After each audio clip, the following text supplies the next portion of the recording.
Hello दोस्तों, नमस्कार। दोस्तों, आज के वीडियो में हम लोग इंडियन पॉलिटी अर्थात भारतीय राज्य व्यवस्था में अनुसूचियों को पढ़ने वाले हैं। दोस्तों, आइए बिना देर के हम लोग वीडियो की शुरुआत करते हैं। दोस्तों, मूल संविधान। दोस्तों, मैं आपको बता दूं, भारत के मूल संविधान में 22 भाग, 395 अनुच्छेद और 8 अनुसूचियां थीं। 22 भाग, 395 अनुच्छेद और 8 अनुसूचियां थीं भारत के मूल संविधान में। लेकिन वर्तमान संविधान में गिनती के आधार पर 25 भाग, सामान्य तौर पर 22 भाग, 450 से अधिक अनुच्छेद और अनुसूचियों की संख्या 12 हो गई है। दोस्तों, 4 अनुसूचियों को समय समय पर संविधान संशोधन के द्वारा जोड़ा गया है। प्रथम संविधान संशोधन 1951 के द्वारा पहली अनुसूची को जोड़ा गया, जबकि 52वें संविधान संशोधन 1985 के द्वारा 10वीं अनुसूची को जोड़ा गया और 73वें संविधान संशोधन 1992 के द्वारा 11वीं अनुसूची को जोड़ा गया और 74वें संविधान संशोधन 1992 के द्वारा 12वीं अनुसूची को जोड़ा गया। दोस्तों, अनुसूची 9वीं अनुसूची में भूमि सुधार और जमींदारी प्रथा का उन्मूलन है। 10वीं अनुसूची में दल बदल कानून है। 11वीं अनुसूची पंचायती राज से संबंधित है, जिसमें 29 विषय हैं और 12वीं अनुसूची नगर पंचायत और नगर पालिका से संबंधित है, जिसमें 18 विषय। तो पंचायत में 29 विषय हैं, जबकि नगर पंचायत और नगर पालिका में 18 विषय हैं। तो मूल संविधान में 22 भाग, 395 अनुच्छेद और 8 अनुसूचियां थीं, जबकि वर्तमान संविधान में 22 भाग, काउंटिंग के आधार पर 25 भाग और दोस्तों 450 से अधिक अनुच्छेद और अनुसूचियों की संख्या 12 है।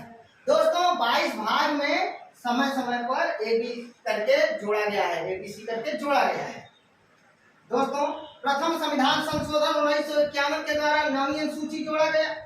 52वें संविधान संशोधन 1985 के द्वारा 10वीं अनुसूची जोड़ा गया। 73वें संविधान संशोधन 1992 के द्वारा 11वीं अनुसूची जोड़ा गया और 74वें संविधान संशोधन 1992 के द्वारा 12वीं अनुसूची जोड़ा गया। दोस्तों, पहली अनुसूची में राज्य एवं संघ राज्य क्षेत्रों के बारे में बताया गया है। पहली अनुसूची में 28 राज्य और 8 केंद्र शासित प्रदेशों के बारे में बताया गया है और दूसरी अनुसूची में दोस्तों वेतन भत्ते और पेंशन के बारे में बताया गया है। जो व्यक्ति संवैधानिक पद पर आसीन हैं, उन्हें वेतन भत्ते पेंशन कहां से दिए जाते हैं, इसका उल्लेख दूसरी अनुसूची में दिया गया है। जैसे संवैधानिक पद का मतलब राष्ट्रपति, लोकसभा के अध्यक्ष और उपाध्यक्ष, राज्यसभा के सभापति और उपसभापति, सुप्रीम कोर्ट और हाई कोर्ट के न्यायाधीश, नियंत्रक महालेखा परीक्षक, ये सभी संवैधानिक पद हैं और इनके वेतन भत्ते और पेंशन का उल्लेख अनुसूची 2 में दिया गया है। और दोस्तों, तीसरी अनुसूची में शपथ एवं प्रतिज्ञान का प्रारूप है। जैसे प्रधानमंत्री या संघ के मंत्री किस प्रकार शपथ लेंगे, इसका उल्लेख तीसरी अनुसूची में दिया गया है। लेकिन दोस्तों, राष्ट्रपति और राज्यपाल के शपथ का उल्लेख अनुच्छेद में दिया गया है, याद रखिएगा।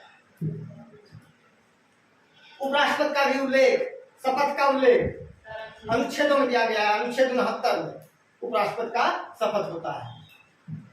तो राष्ट्रपति, उपराष्ट्रपति और किसी भी राज्य के राज्यपाल के शपथ का उल्लेख अनुच्छेद में दिया गया है, जबकि संघ के मंत्री, प्रधानमंत्री के शपथ का उल्लेख तीसरी अनुसूची में दिया गया है। दोस्तों, चौथी अनुसूची में राज्यसभा में सीटों के आवंटन का उल्लेख किया गया है। 5वीं अनुसूची में एससी एसटी के क्षेत्रों के प्रशासन तथा नियंत्रण के बारे में बताया गया है। एससी एसटी मतलब अनुसूचित जाति और अनुसूचित जनजाति के प्रशासन के बारे में, उनके नियंत्रण के बारे में 5वीं अनुसूची में बताया गया है। दोस्तों, 6वीं अनुसूची असम, मेघालय, त्रिपुरा, मिजोरम राज्य के प्रशासन के बारे में बताया गया है। असम, मेघालय, त्रिपुरा, मिजोरम के जनजातीय क्षेत्रों के प्रशासन के बारे में अनुसूची 6 में बताया गया है। इसका ट्रिक है दोस्तों असमेय त्रिमी। असम, मेघालय, त्रिपुरा, मिजोरम का उल्लेख 6वीं अनुसूची में दिया गया है। क्वेश्चन पूछा जाता है निम्नलिखित में से किस राज्य का उल्लेख तीसरी अनुसूची, 6वीं अनुसूची में, निम्नलिखित में से किस राज्य का उल्लेख 6वीं अनुसूची में नहीं है? असम, मेघालय, त्रिपुरा और मणिपुर, तो मणिपुर का उल्लेख नहीं है। असम, मेघालय, त्रिपुरा और नागालैंड का उल्लेख नहीं है। असम, मेघालय, मिजोरम और अरुणाचल प्रदेश का उल्लेख नहीं है। तो इस तरह से क्वेश्चन पूछा जाता है। तो 6वीं अनुसूची में असम, असम, मेघालय, त्रिपुरा और मिजोरम के जनजातीय क्षेत्रों के प्रशासन के बारे में बताया गया है। और दोस्तों 7वीं अनुसूची में सूची का उल्लेख है संघ सूची, राज्य सूची और समवर्ती सूची। संघ सूची, राज्य सूची और समवर्ती सूची। दोस्तों संघ सूची में केवल केंद्र सरकार कानून बना सकती है, राज्य सूची में केवल राज्य सरकार कानून बना सकती है, जबकि समवर्ती सूची में दोनों सरकारें कानून बना सकती हैं। लेकिन दोनों सरकारों के बीच मतभेद होने के कंडीशन में केंद्र का कानून मान्य होता है। दोस्तों तो 7वीं अनुसूची में सूची संघ सूची, राज्य सूची और समवर्ती सूची के बारे में बताया गया है। 8वीं अनुसूची में भाषाओं का उल्लेख किया गया है। दोस्तों भारत के मूल संविधान में 14 भाषाएं थी, जबकि वर्तमान में 22 भाषाएं हो गई हैं। दोस्तों 14 भाषाएं थी मूल संविधान में, लेकिन समय समय पर संविधान संशोधन के द्वारा 8 भाषाओं को जोड़ा गया। इसका अलग समय वीडियो बना दूंगा। 21वें संविधान संशोधन 1967 के द्वारा सिंधी भाषा को जोड़ा गया। उसके बाद दोस्तों 71वें संविधान संशोधन के द्वारा कोनेमणि, कोंकणी, नेपाली और मणिपुरी को जोड़ा गया। उसके बाद 92वां संविधान संशोधन 2003 के द्वारा, 92वां संविधान संशोधन 2003 के द्वारा डीएमओ, डोगरी, मैथिली, बोडो और संथाली को जोड़ा गया। इसको मैं अलग से आप लोगों को वीडियो बनाकर दे दूंगा। दोस्तों 8वीं अनुसूची में के मूल संविधान में 14 भाषाएं, वर्तमान संविधान में 22 भाषाएं हैं। 9वीं अनुसूची भूमि सुधार एवं जमींदारी प्रथा का उन्मूलन। 10वीं अनुसूची दल बदल कानून से संबंधित है।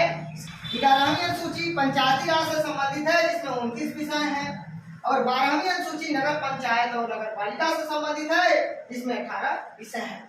दोस्तों आइए मैं फटाफट आप लोगों को और इन अनुसूचियों को याद करा देता हूँ। दोस्तों अनुसूची 1 में संघ और राज्य क्षेत्र, 28 राज्य और 8 केंद्र शासित प्रदेशों के बारे में अनुसूची 1 में उल्लेख किया गया है। अनुसूची 2 में वेतन, अनुसूची 3 में शपथ, अनुसूची 4 में राज्यसभा में सीटों का आवंटन।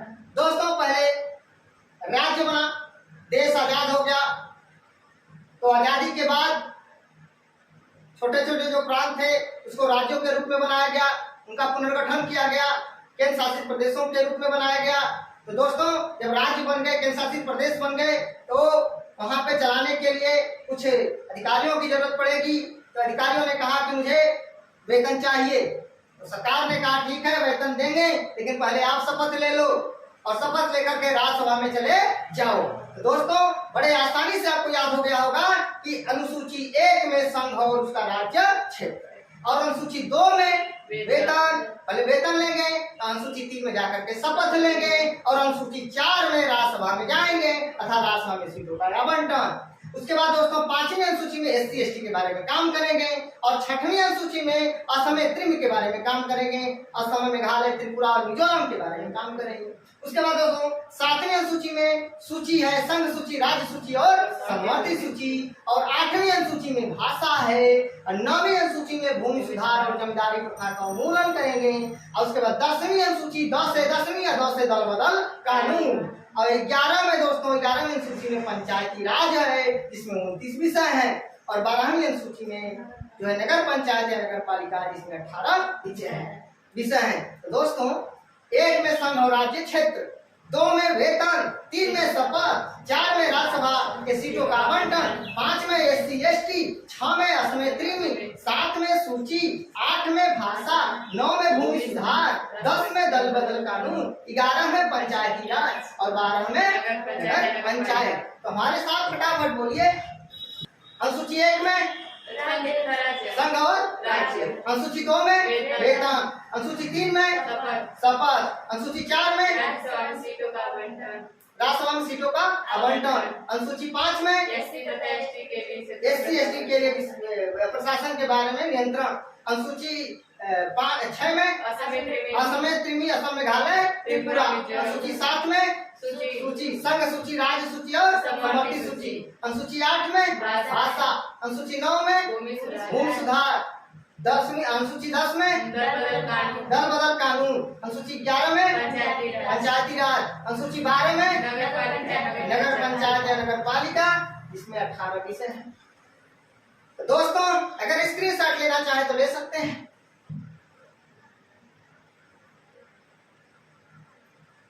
दोस्तों अगर आप लोगों को मेरा वीडियो अच्छा लगे तो प्लीज दोस्तों लाइक कमेंट शेयर करके मुझे सूचित जरूर करिएगा। मिलते हैं नेक्स्ट वीडियो में, तब तक के लिए नमस्कार, धन्यवाद।